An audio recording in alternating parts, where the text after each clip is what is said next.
we encourage students to sort of take some time. It's a big decision. Look around. What are the alternatives? Do I have to study at a school that's popular with my peers at home, or should I sort of try to step out into the world and find my own path? Maybe go to a school that where there's not that many people from my hometown, but where I can get new friends, new network, new opportunities.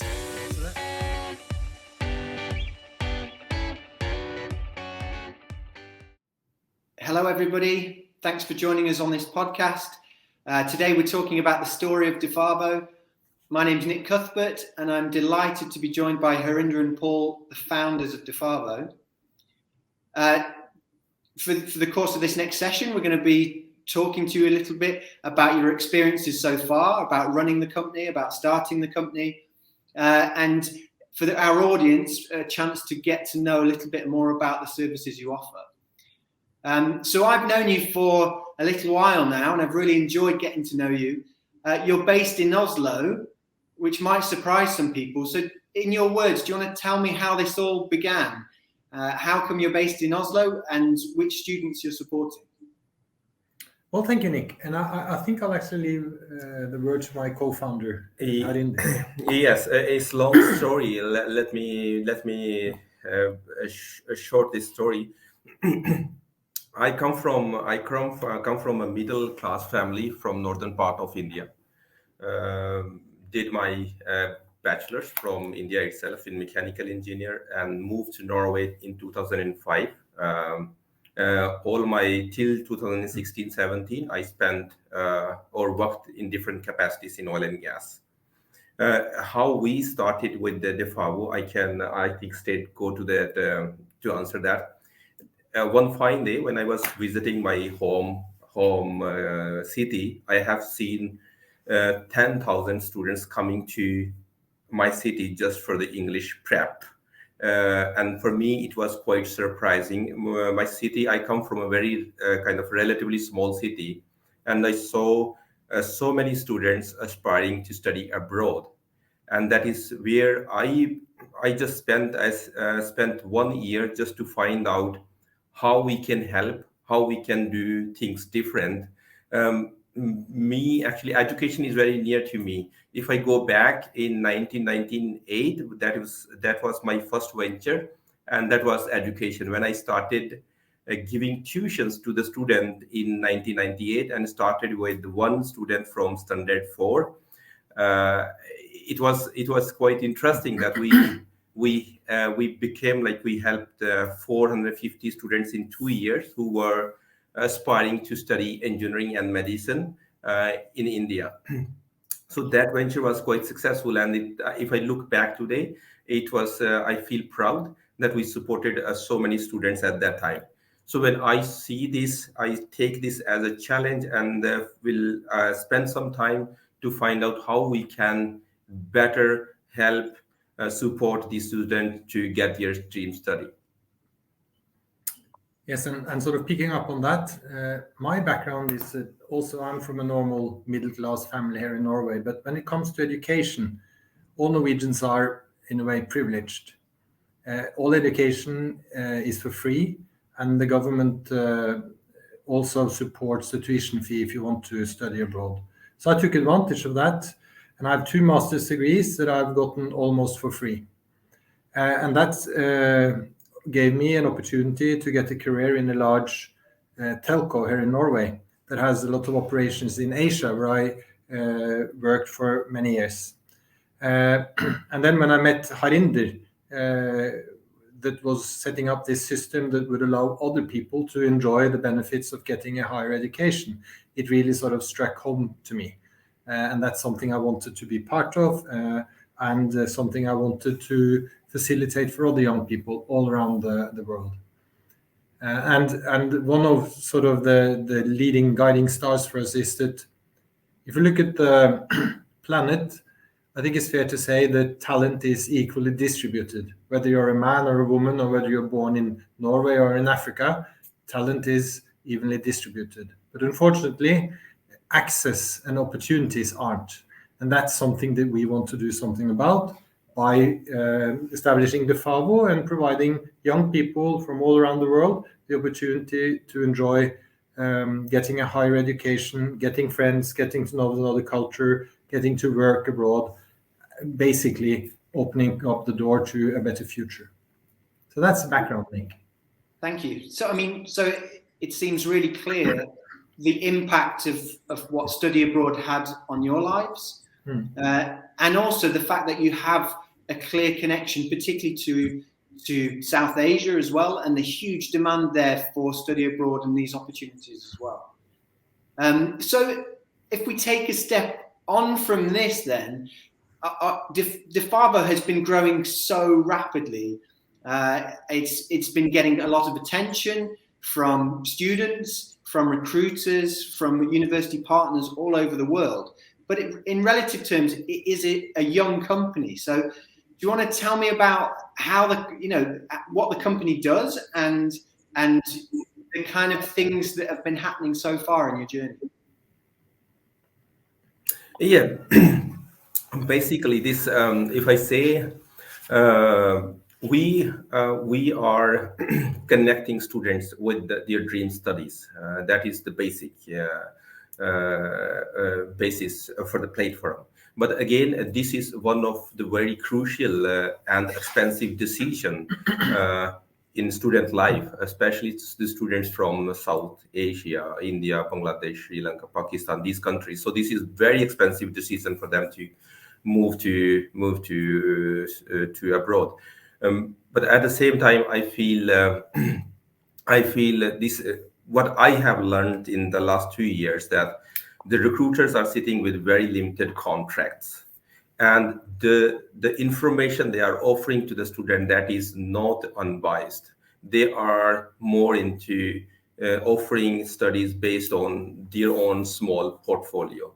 So this is something which I thought maybe it should be unbiased. So we are offering a portfolio, a number of institutions, universities around the globe to the recruiters, so that they have opportunity to offer students unbiased courses, more like relevant for their from the background, their interest, and job perspectives and all. So that is one. And the second is we see as this is more of a trust-based, as I said, it's expensive decision. So the human element is absolutely important. We cannot ignore that. So our platform, we say that this is digital platform, but with human support, backed by or powered by human. So this is the foundation of Dfavo. Yeah, and adding to that, what we've observed was that education is a very competitive industry.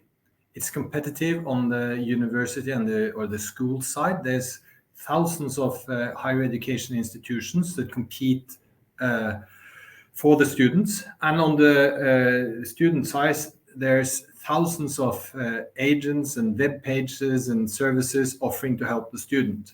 But to the student, it can be sort of a very fragmented picture, and it's hard to navigate. And also, we found that there's a lack of transparency and even safety. There's lots of stories about young people who's taking a major financial decision, being vulnerable to people or services that are not the best for them. So we're placing the students' interest at the forefront, and we're trying to make a platform that makes it easy, transparent, and safe for the students to find their studies abroad. Yeah, I think when we were talking about this before we started recording, we were talking about the major benefits being the efficiencies, so a reduction in paperwork and a reduction in lots of different contact points with different institutions and application systems. But yeah, also this principle that all kind of educational choices should be in one place, that the search should be easier for people and be a lot more transparent. So yeah, I can really see that. I can see a demand for a one platform that offers this kind of central place and a trusted place to do this search. And you're right, it is a huge kind of decision in someone's life. So you talked a little bit about, okay, the technology element, but Harinder, you also said about the fact that you see it as a people business, that it's powered by people delivering the service. Tell me a little bit more about that, the size of the team, where they're based, who are the kind of team behind the platform or behind the technology? Yes, we became 180 today in last 2.5 years.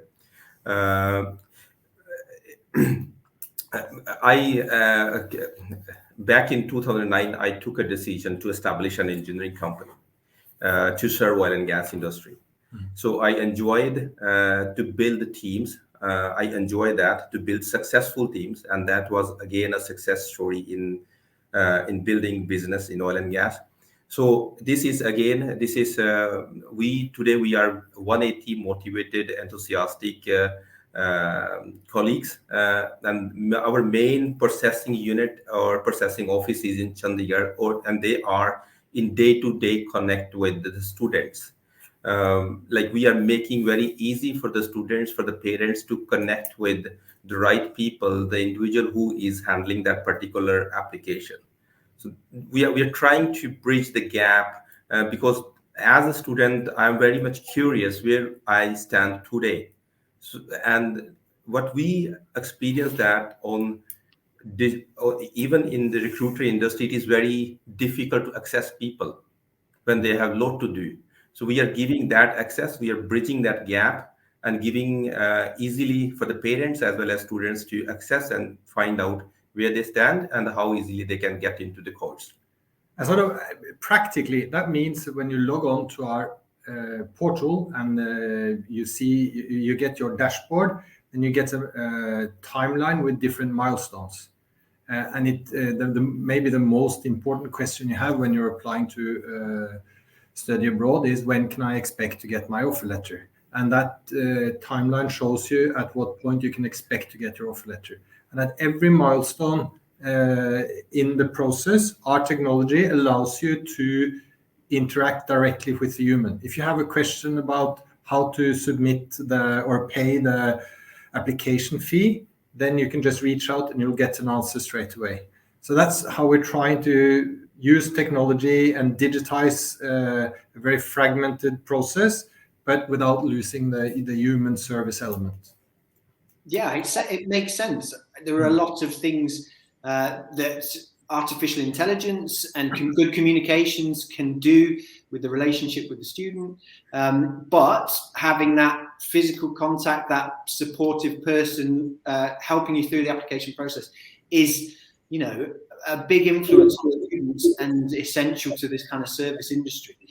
So tell me, how many people do you think would be in contact with a student during this process?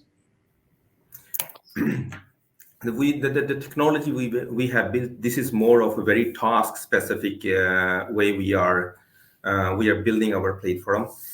When I say so, this means that we have a dedicated study advisor who are experienced and trained for a particular number of institutions only, and the number of study advisors cover the whole portfolio. So this means that as and when a student put an application, that automatics assigned to the one who is experienced and knowledgeable for those universities.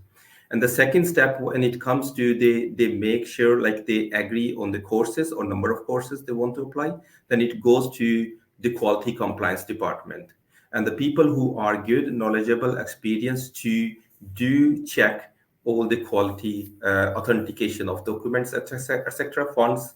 And then once that step is clear, it goes to the submission department. And the submission, again, this is task-based. So the people who are keep doing same work, so that we make sure the quality there is, to avoid human errors as well. And then it is the follow-up team who keeps in touch with both the student as well as with the university on a regular basis. Once the student receives an offer letter, then it goes to the admission coordinator department, like they coordinate the admission process, submitting the documents to the universities, facilitating the tuition fees to the universities.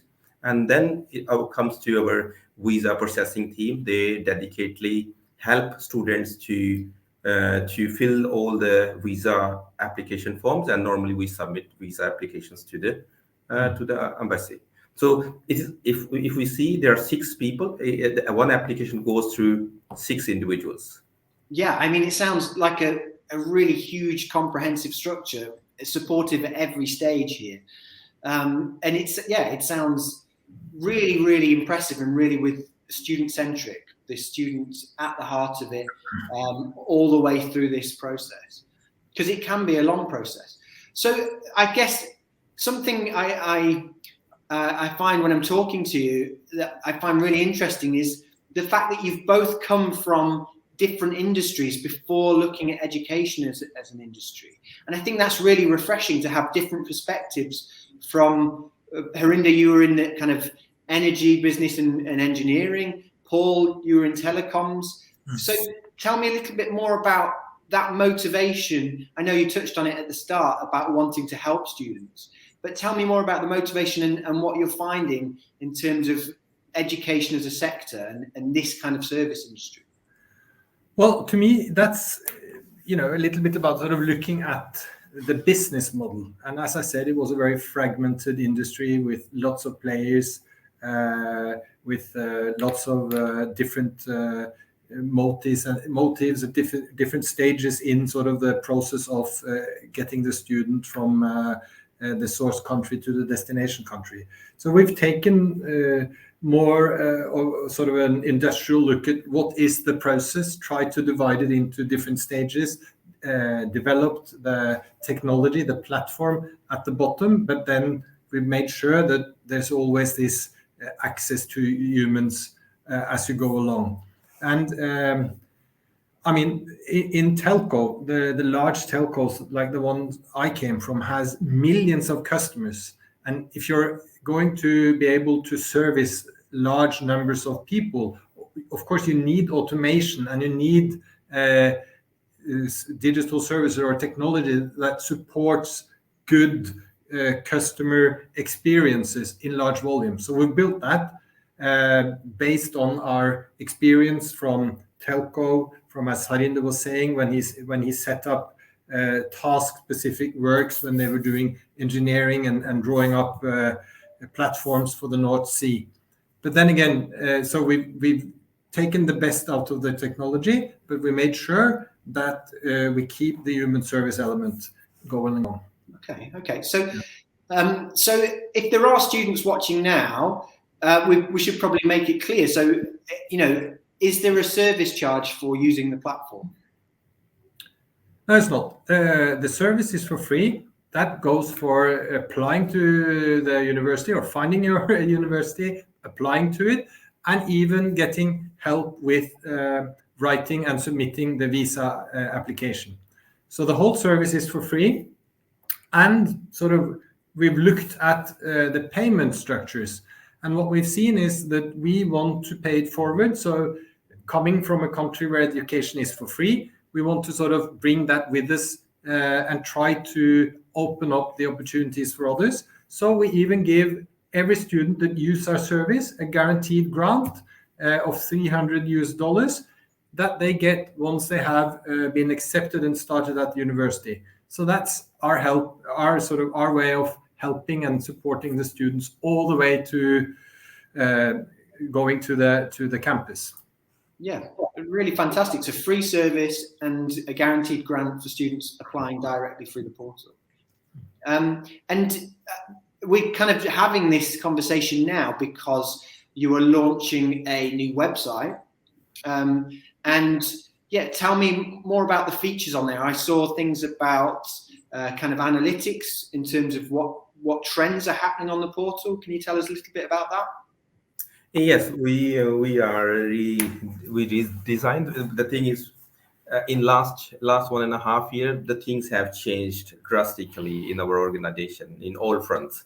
So this is important that the students, we are attracting students now from more than 50 countries, but each source country has different for the destination, for the universities, they see differently all source country students.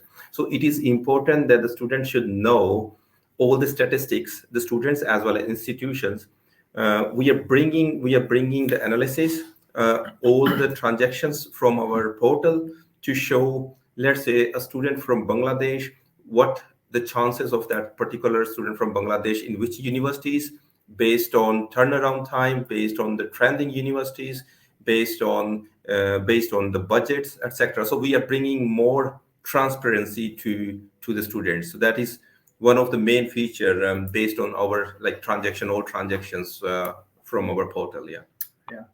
And also I could sort of add a few remarks on the background for the launch of the new website. We want to establish a truly global service, and we launched the service under a different name, but we soon saw that we need to have our own brand that can be recognized and that we can sort of build to become a trustful partner over time.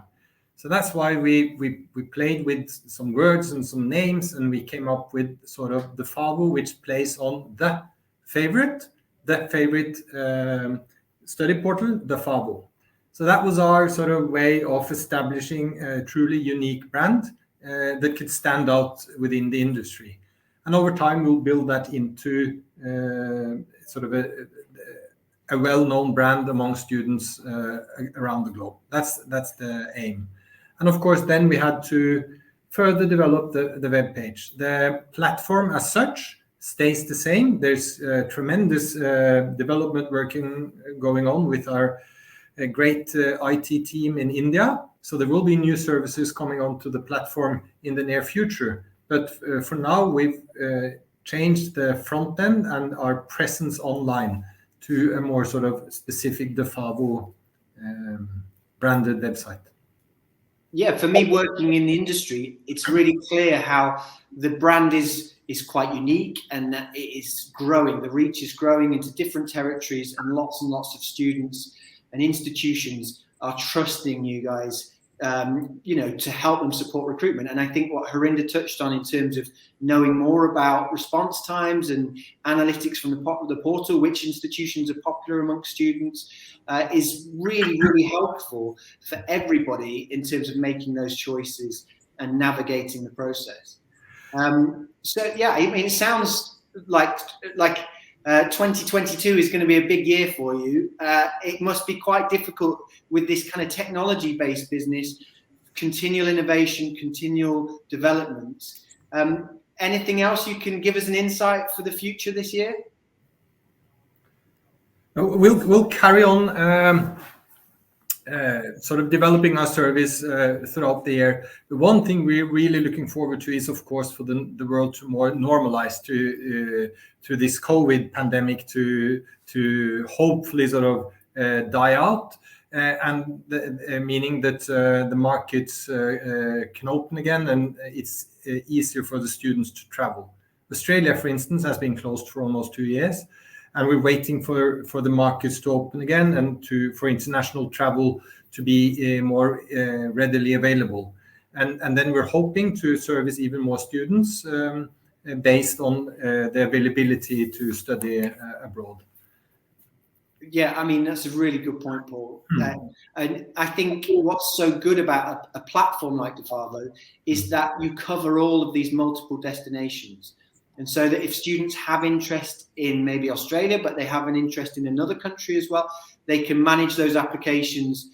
And obviously, as those trends or borders open, they can, decide which destination is right for them in the future. So, yes, and one thing we found, and we often encourage the students, is to sort of they might have heard about a particular school that's popular with other people that they know, but we encourage students to sort of take some time. It's a big decision. Look around. What are the alternatives? Do I have to study at a school that's popular with my peers at home, or should I sort of try to step out into the world and find my own path?